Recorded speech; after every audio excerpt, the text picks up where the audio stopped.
మాతా కి భారత్ మాతా కి ఈరోజు మరి ఢిల్లీ పీఠం మీద మరి నరేంద్ర మోడీ గారి నాయకత్వంలో భారతీయ జనతా పార్టీ మరి ఈరోజు 48 స్థానాలు అత్యధిక మెజారిటీతో గెలిచిండు. ఈరోజు కేజ్రీవాల్ అన్నాడు ఒక సమయంలో, అయ్యా మోదీ గారు మీరు ఇప్పుడు కాదు కదా వచ్చే జన్మలో కూడా నన్ను తట్టుకోలేరు, నా మీద మీరు గెలవలేరని ఆయన వాదన చేసి, అయ్యా వచ్చే జన్మ కాదురా నాయన ఈ జన్మలో నేను గెలిపించి తీరుతానని చెప్పి అత్యధిక మెజారిటీతో 48 స్థానాలతోటి హైటెక్ సంపాదించిన మన భారతదేశ ప్రధాని మోడీ గారు ఖచ్చితంగా కేజ్రీవాల్ మీద గెలిపించి తీర్చడు. ఒక సామాన్య వ్యక్తి ఎమ్మెల్యే ఈరోజు ఢిల్లీ పీఠాన్ని అధిరోహించిందంటే అది సామాన్య విషయం కాదు. ఈరోజు భారతదేశం అంతా ప్రపంచ దేశాలు కూడా మన మోదీ వైపు మొగ్గు చూపుతున్నాయి, మోదీ వైపు చూస్తున్నారు.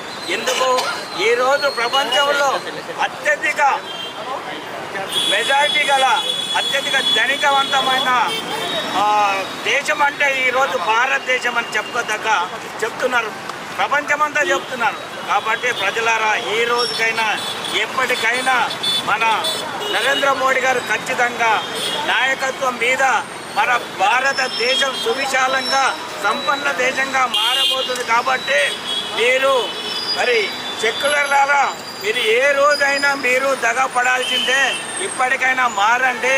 భారతదేశం మీద ఎలాంటి దుష్ట శక్తులు దుష్ట పన్నాగం పడినా మీరు అది తట్టుకోలేరు, మీరు ఖచ్చితంగా శిక్ష పడాల్సిందే. మీకు ఈ రోజైనా మారాలి, మారకపోతే రాబోయే రోజులలో మీకు పుట్టగతులు ఉండవని కూడా ఈ సభాముఖంగా 126వ డివిజన్ జగద్గిరి గుట్టలో మరి మహేందర్ గారు, సురేష్ రెడ్డి గారు, మరి మన సింగరామరెడ్డి గారు, మన రాజరామ్ గారు, మరి అందరి సమక్షంలో సీనియర్ నేతల సమక్షంలో ఈరోజు మన నరేంద్ర మోడీ గారి నాయకత్వం మీద మేము మంచిగా పండుగ జరుపుకుంటున్నాము.